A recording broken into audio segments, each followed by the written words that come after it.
time to get outside and enjoy some nature. This is the first in a series of virtual programs we're going to do this summer that gets you outside and enjoying nature while learning a little bit at the same time. So today, for our first program, we're going to go birding. What is birding? It's simply the process of looking up and watching the different birds around you and learning about them in the process. So today I'm going to give you the who, what, when, where, and why of birding. So who can go birding? Anyone. Kids, parents, grandparents. It's a sport that is truly fun for everyone. So, what is birding? It is an extremely popular hobby where participants very quietly watch the trees, the skies, and the ground in hopes of glimpsing as many different birds as they can.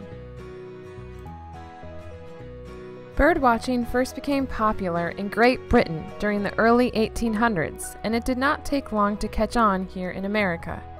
What really made bird watching popular was the publication of birding books, particularly this one, Illustrated Birds of America by John James Audubon. With a beautiful field guide at their fingertips with descriptions of birds, their migration patterns, their calls, it made birding more of a sport. Now you can make a checklist and see if you could find as many birds on it as possible.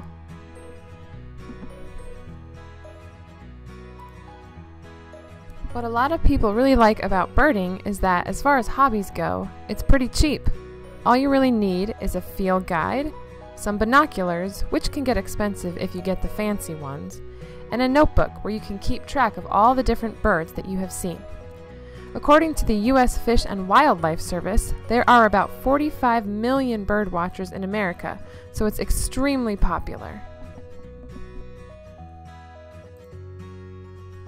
When is the best time for bird watching? Well, as you've noticed, you can find birds pretty much any time of day.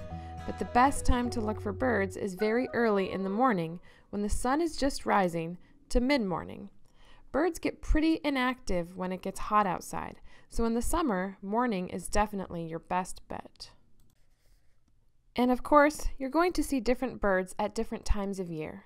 Some birds, like the blue jay, which you've probably seen, live here in Minnesota all year long. But other birds only live here during the summer or other times of year. Some birds just pass through on their way to somewhere else. Any good bird guide that you find will tell you what time of year the bird you are looking for can be found in your area.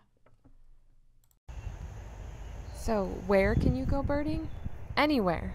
Birds are literally everywhere, so it doesn't matter where you choose to go. Of course, you will see different types of birds depending on what surrounds you. If you are in a forest, you are going to see tons of birds. Most birds love trees, build their nests in them, find berries and nuts and seeds and other food in them, so you will always see lots of birds there. If you are at the lake or by a river or a pond, you will see more waterfowl, which means birds that hang out by the water. Examples of this would be ducks, herons, loons, pelicans, and the list goes on and on and on. But the coolest thing about birding is that you don't really have to go anywhere. You can just walk right out to your backyard and check out the birds there. Or even better, if you and your family go on a hike in the woods or by the water, or you go camping, it's a perfect opportunity to look for some awesome birds. So finally, why do we go birding? First of all, because it's fun and amazing. Second of all, because you learn so much about the different birds while you're doing it. And third of all, because birds are beautiful and fascinating creatures. So now that we've got that covered, I'm going to give you a little step-by-step instructions on the how of bird watching. Stop. You want to make sure you have no distractions. The phone is away, you're paying attention, and your mind is clear. Look. Don't just glance quickly. Try to think like a bird. Scrutinize exposed perches, snags, power lines, fence posts, treetops, etc. Investigate interesting shapes or shadows. It's a good way to spot foraging birds who are waiting to make their move. In wide open spaces, scan slowly and purposefully.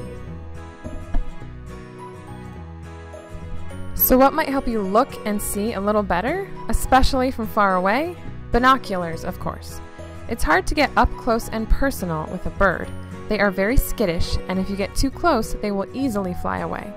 So not only do you have to stay quiet, but you have to stay at a distance. So binoculars help you look from that distance. Listen. Sometimes it's easier to hear birds than to see them. So it's always a good idea to be very quiet and listen. It might help you know where to look for a bird.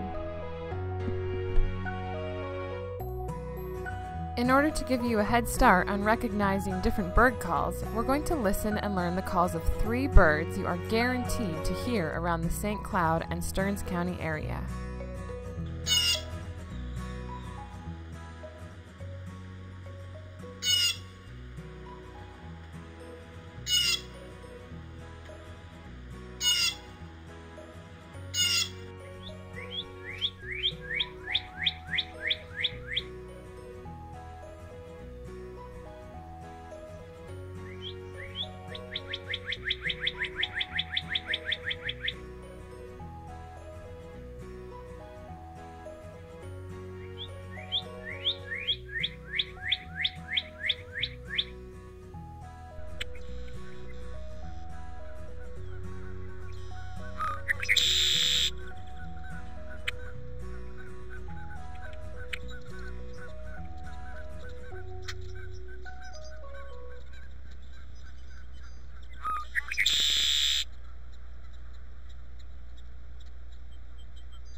If you want to learn more bird calls, there's a really great app that I use whenever I want to learn a little bit more about a certain type of bird, and it's called the Audubon Bird Guide. It has recordings of their many different calls, information about where they can be found and when, what sort of nest they build, and so on and so on. It's super easy to download from Google Play, and I highly recommend it. So now that you have the basics down, I want you to get out there and start finding some birds. We have a list of birds that can be found around Stearns County, so that's a good place to start. And if you need a place to go birding, why not try Heritage Park, right behind the museum? And if you want to try bringing some different kinds of birds to your backyard, one of the best things you can do is make your own bird feeder.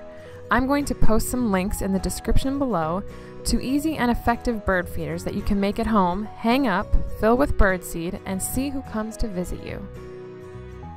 I have one final birding challenge for you. I want you to look at a list of Minnesota birds, and I want you to pick one that is here in the summer, one that you really want to see, and make it your bird of the summer. For example, mine is a great blue heron. I know they hang out in the ponds behind the museum, but I just haven't seen one yet. Once you find your bird of summer, we want you to let us know of your victory. It's hard to snap a picture of birds, but if you can, send it our way. Or you can just send us an email about your bird and we will share the picture or story on our social media. Or you don't have to tell us at all, and you can just make it your own little adventure.